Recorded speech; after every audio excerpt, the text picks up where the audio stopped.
Welcome back to the Ben Mulroney Show. And one of the reasons I love doing this show is I learn something every day. And I've never pretended to know everything. And I love learning in real time with you, our listeners and our viewers on YouTube. And sometimes you're the ones teaching me. And sometimes it's just by process of putting this show together, new information comes into my life. For example, when I thought of Canada's aerospace industry, I assumed that the lion's share of it was in Quebec. Every time I hear about that, every time I hear about aerospace and defense, it's stuff that's happening in Quebec. Turns out not necessarily the case, that we have a thriving aerospace and defense sector in York Region. York Region Economic Development is announcing a lot of big news on that front. And so to talk about that, please welcome Jonathan Wheatle, Director of Economic Strategy for York Region, and Brendan Sweeney, Managing Director of the Trillium Network of Advanced Manufacturing. Gentlemen, welcome to the show. Good morning, and thanks for having us. Absolutely. Let's start with you, Jonathan. What is new? What is the reason for the conversation for people to be optimistic? Because any good economic news anywhere in this country, we want to highlight. Absolutely. So what's new? Well, we're working here in York Region with our economic development partners and peers to support the business community in these times of uncertainty. And as we know, the federal government really has stepped up and is focused on the aerospace and defense industry as an opportunity to grow our economy and support domestically.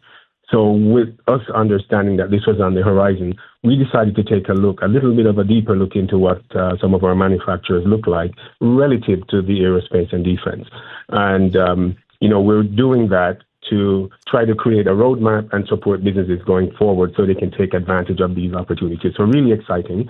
And we've identified about 100 manufacturers or so in the aerospace and defense sector directly right now. And we've been working with Brendan Sweeney and the Trillium Network for Advanced Manufacturers to do this work. That's great, Brendan. That's a perfect opportunity for you to chime in. How exciting is this? And I guess for people at home, I mean, if you can, speak to how big the industry is in the area, but also how different is tomorrow going to be than yesterday? I think that's what scale of change and investment are we talking about here? Sure. The industry is bigger than we thought, and it's a bit bigger than we thought because in defense, it touches so many different segments. There's aircraft, there's land systems, there's communication systems, there's marine systems. With more than $80 billion coming down the pipe, there's going to be a lot of demand. Yeah. And what we're really looking to do is get the supply side ready, whether that is incumbent companies, realized capabilities, companies that already do defense industry work, or whether that's companies with really sophisticated but latent capabilities that might be able to transition into the defense industry. Yeah. And one thing that's really, really interesting that we're finding out as we go about the defense industry and about the companies that are involved in the defense industry, a greater proportion than many other industries of smaller, sophisticated, innovative Canadian-owned companies. And so that's really exciting. We're really excited to get out there, work with the federal government and work with these smaller companies. And Brendan, I'd love to level set as well, because it feels to me that, so in this case, we know what we don't know. In other words, the questions we hear the headlines of investments coming in from the federal government, more of a priority placed on military procurement, defense procurement.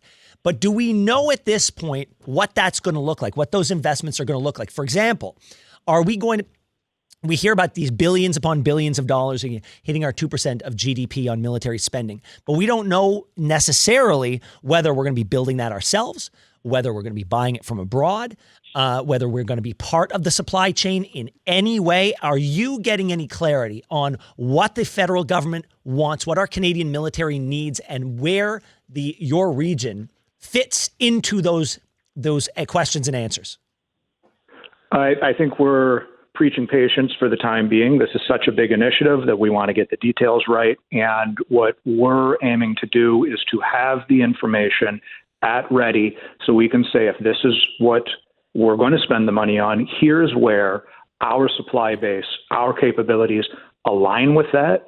Here's where we can make this work for our economy and really be transformative. And I think that's where we're looking to help right now. Jonathan, I think one of the reasons I want to have this conversation is because we've got a lot of listeners who feel the impact, the pinch of the past 10 years as they've seen the economy weaken and jobs leaving from all points. What do you think this is going to mean for jobs, for growth in York Region? I think it means opportunity. What we're doing through this work is to try to create a roadmap for companies that are just outside just outside the defense sector so that they can access this market. Yeah. And we understand that the auto sector is one of those areas that provides this kind of opportunity. We have the largest auto parts and electronics manufacturing cluster in the country.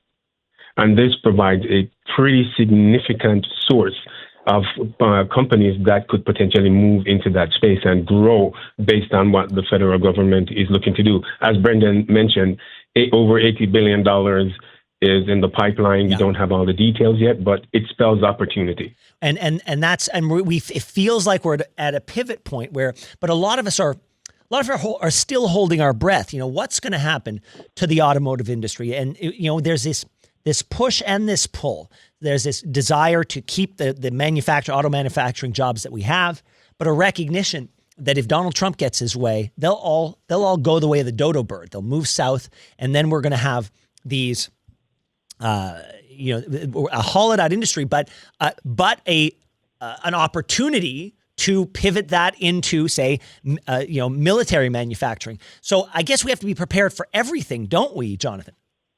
Oh, we do indeed, and that is where the understanding the capacity and capabilities of the companies in our communities becomes paramount. We work with our local economic development peers. We work with organizations like the Trillium network, and we work with the federal and provincial governments. It's an effort that we all have to be on together. This journey is not going to be quick.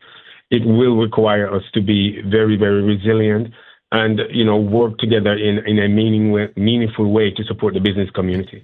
And Brendan, if I have one criticism of this country over the past few years, it's sometimes we get caught flat-footed. Sometimes we don't plan. Sometimes we're not part of the conversations that we need to be. And so we deal with the aftermath and the reaction and the consequences instead of being at the table. It feels like what we're talking about today is York Region being at the table during these pivotal conversations to ensure that when these tectonic shifts actually happen, the York Region is represented and the needs of the region are front and center.